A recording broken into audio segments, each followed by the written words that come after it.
Dans les coulisses du monde télévisuel français, où les amitiés et les passions se mêlent souvent aux projecteurs, une nouvelle a secoué les esprits.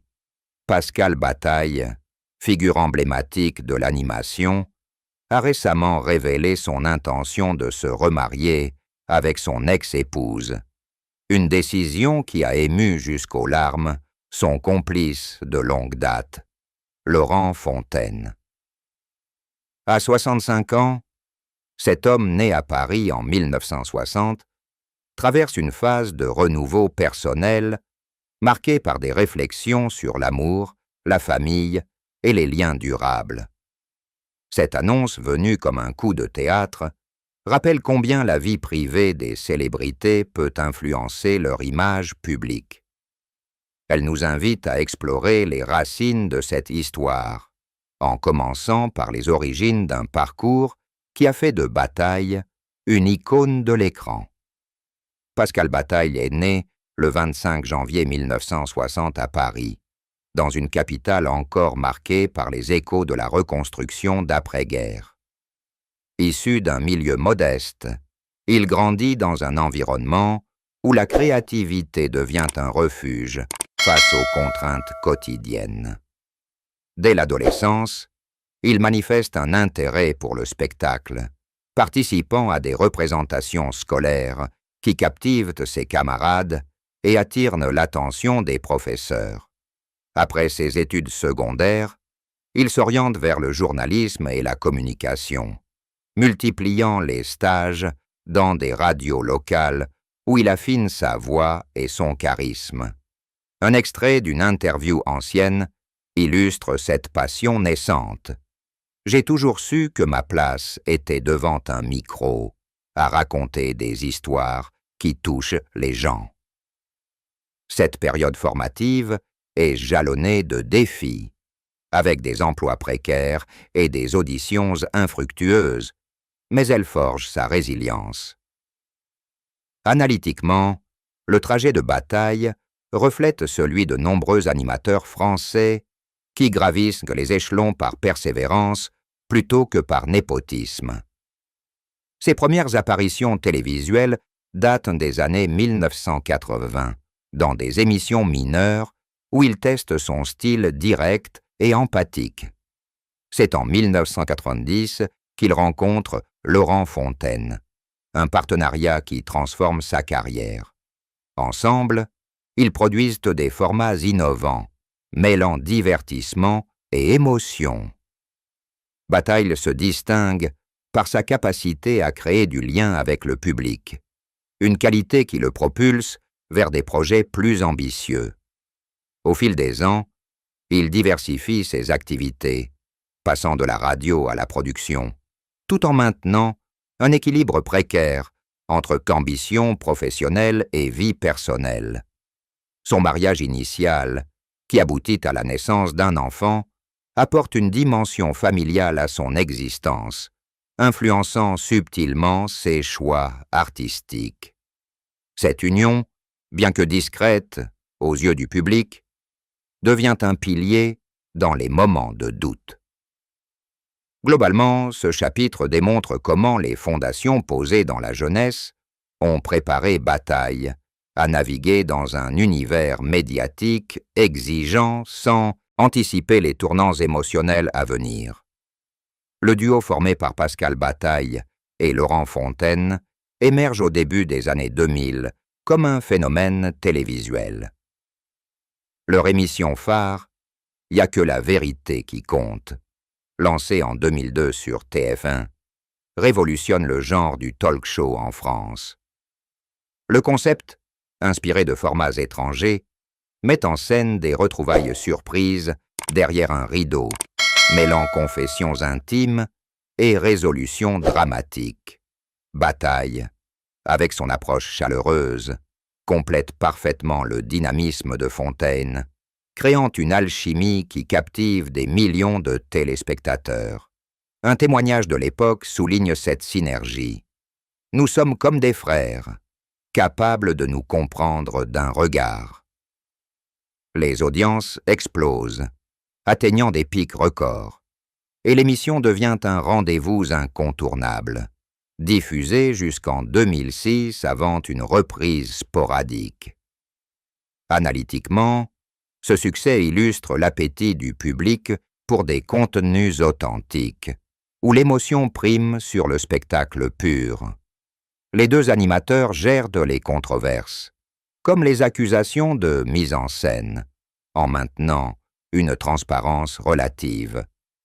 Fontaine, né en 1963, apporte une touche d'humour incisif, tandis que Bataille excelle dans les moments sensibles, guidant les invités avec empathie.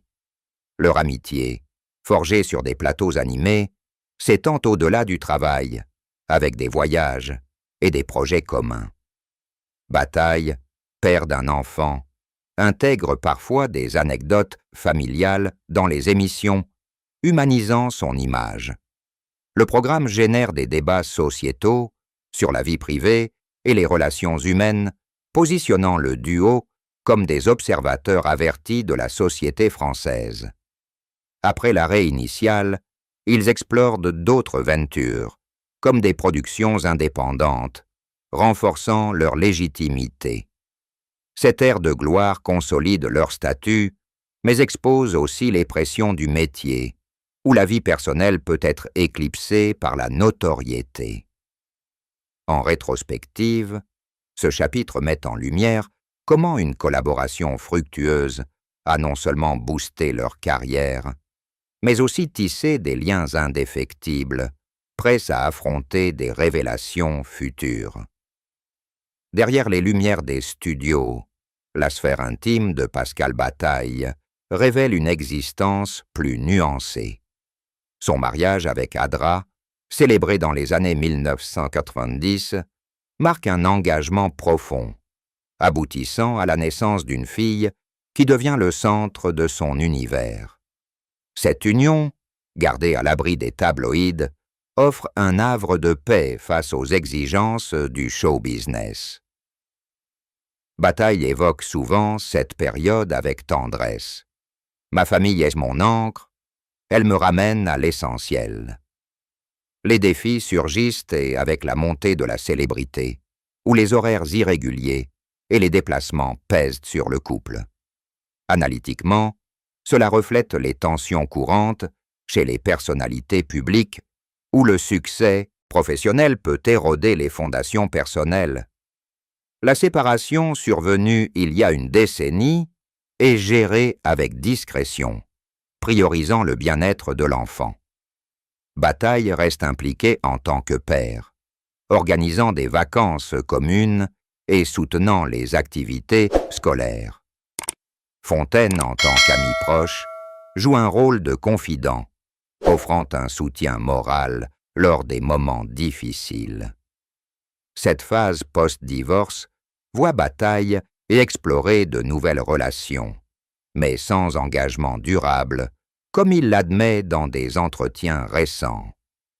La coparentalité avec Adra évolue vers une complicité amicale, basée sur le respect mutuel.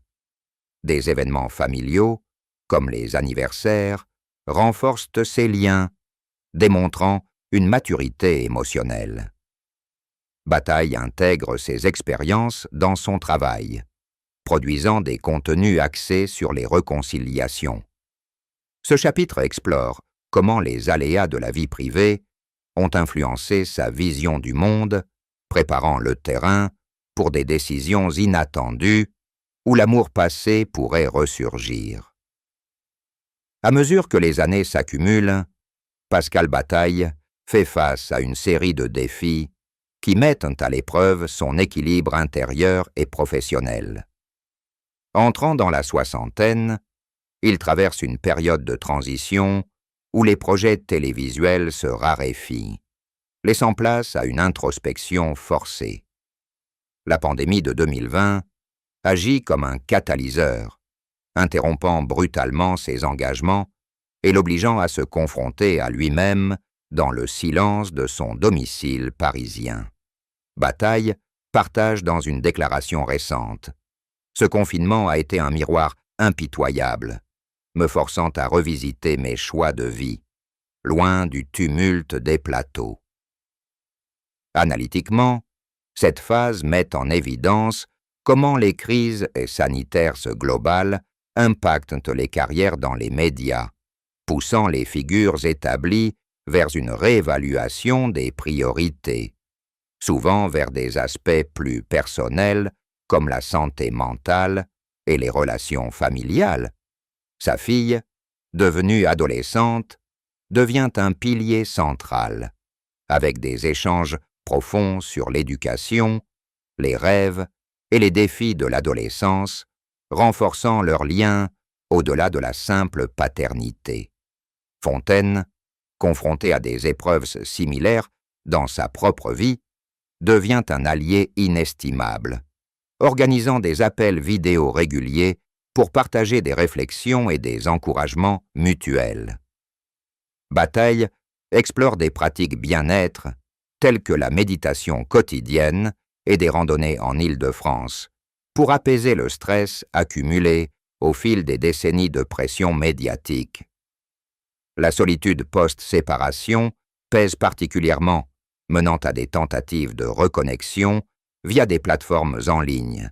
Mais ces expériences se révèlent souvent superficielles, le ramenant à des questionnements sur l'authenticité des liens humains. Il décide de canaliser cette énergie dans l'écriture, publiant un ouvrage autobiographique qui mêle anecdotes professionnelles et introspection personnelle, recevant des critiques élogieuses pour sa sincérité.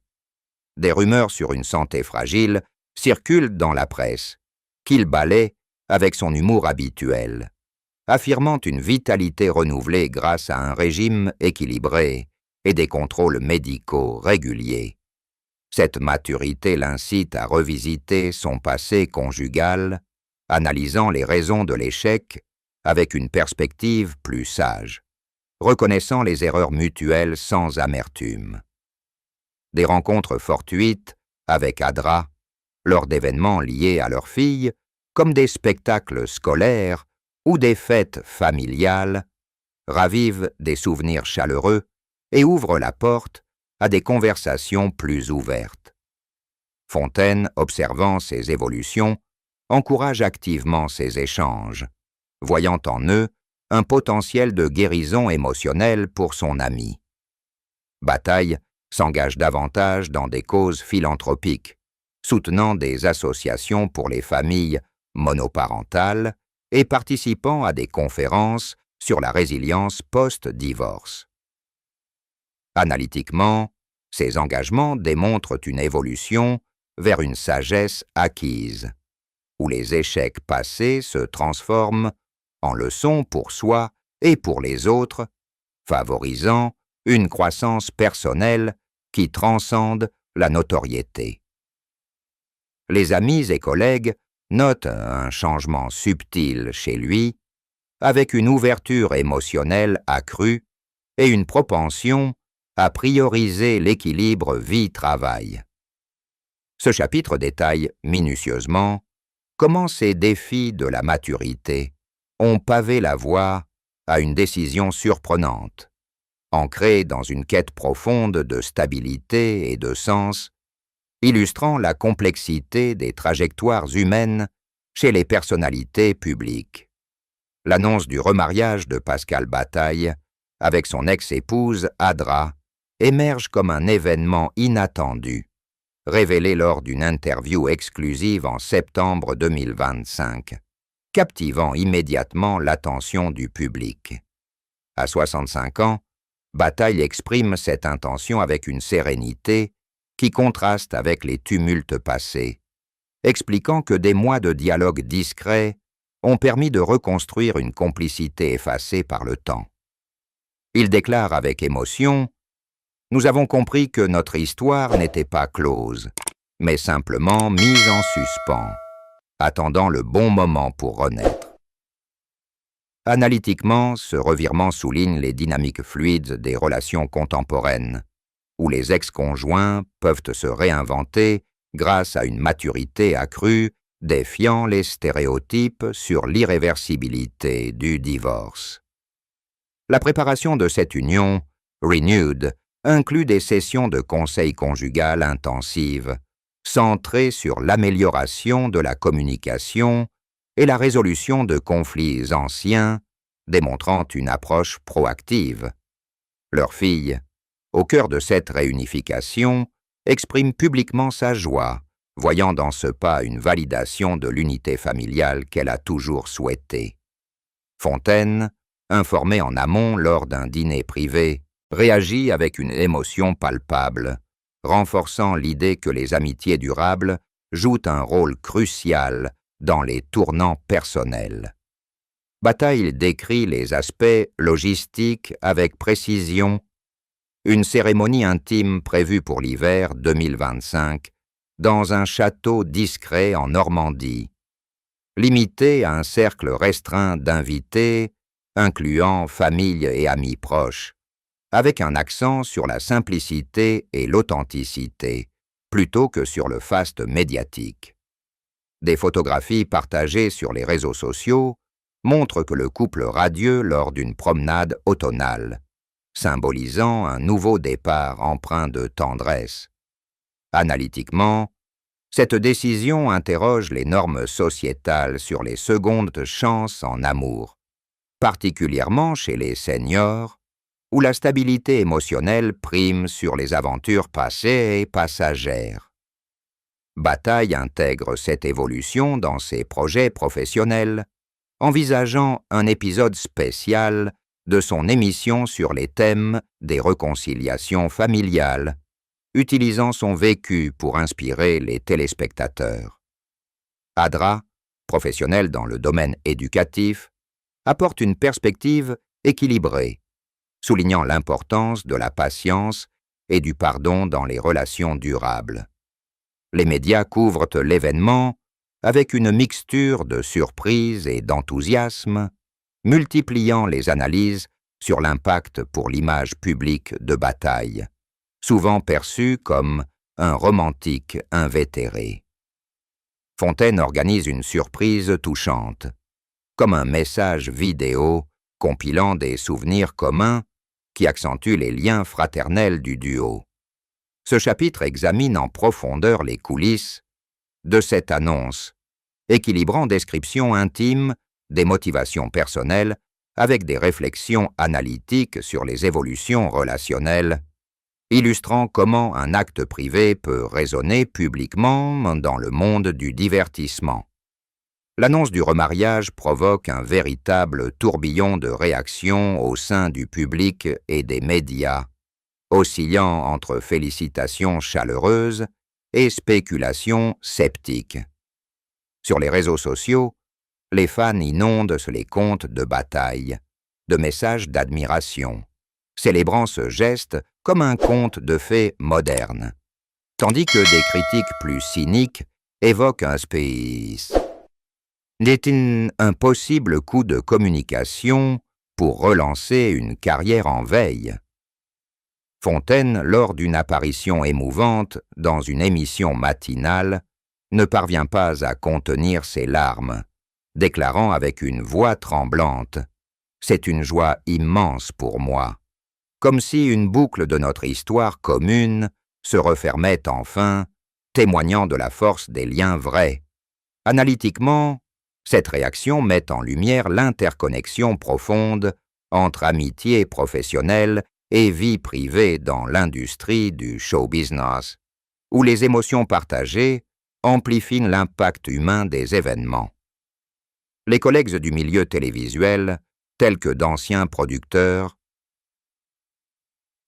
animateurs, saluent sur la sincérité du duo, organisant des hommages virtuels qui rappellent les années glorieuses de leur émission commune. Bataille répond aux doutes avec une transparence calculée, participant à des podcasts pour expliquer les étapes de cette réconciliation, insistant sur l'absence de motivations extérieures. Des débats sociétaux émergent, questionnant les remariages chez les personnalités d'âge mûr et leur influence sur les perceptions publiques de l'amour durable.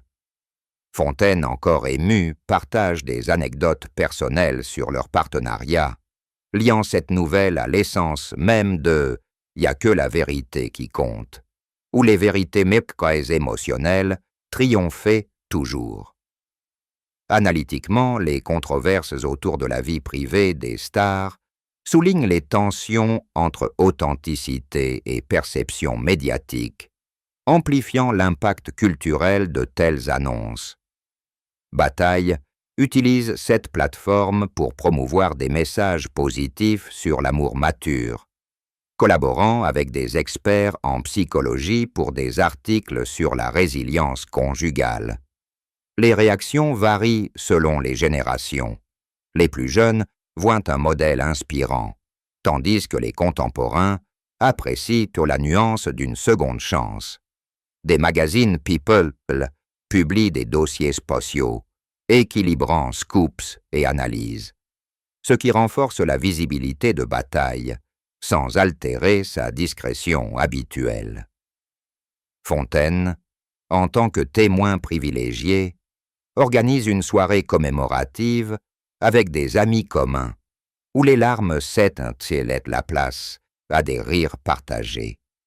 Ce chapitre dissèque minutieusement les échos sociétaux de l'annonce, mêlant soutien enthousiaste et critique constructive, tout en analysant comment une révélation personnelle peut catalyser des discussions plus larges sur les relations humaines dans une ère numérique. Les perspectives d'avenir pour Pascal Bataille s'annoncent riches en possibilités, avec un remariage qui pourrait marquer le début d'une nouvelle ère tant personnelle que professionnelle. La cérémonie prévue offre un cadre pour consolider les bases familiales, avec des projets comme des voyages en famille en Europe pour renforcer les liens avec sa fille et Adra. Sur le plan carrière, Bataille envisage de relancer des formats télévisuels inspirés de son vécu, peut-être un spin-off de son émission emblématique axée sur les histoires de seconde chance, intégrant des témoignages réels pour toucher un public renouvelé. Fontaine reste un pilier indéfectible, discutant de collaborations futures comme des podcasts communs sur l'amitié et la résilience, capitalisant sur leur alchimie éprouvée. Analytiquement, cette évolution pourrait redéfinir les normes relationnelles dans les médias, encourageant d'autres célébrités à embrasser la vulnérabilité et à prioriser l'équilibre émotionnel. Bataille conclut dans une réflexion récente. La vie nous réserve des surprises inattendues. Il faut avoir le courage de les accueillir pour grandir. Sa santé et son bien-être, renforcés par des habitudes saines, soutiennent ses ambitions avec des plans pour des apparitions sélectives, évitant l'épuisement. La famille élargie, incluant des proches d'Adra, s'intègre progressivement, créant un réseau de soutien plus robuste. Des engagements philanthropiques pourraient s'intensifier, avec des campagnes pour le soutien aux couples en difficulté. Analytiquement, l'impact sociétal de ce remariage pourrait influencer les débats sur le divorce et la réconciliation, promouvant une vision plus optimiste des relations à long terme.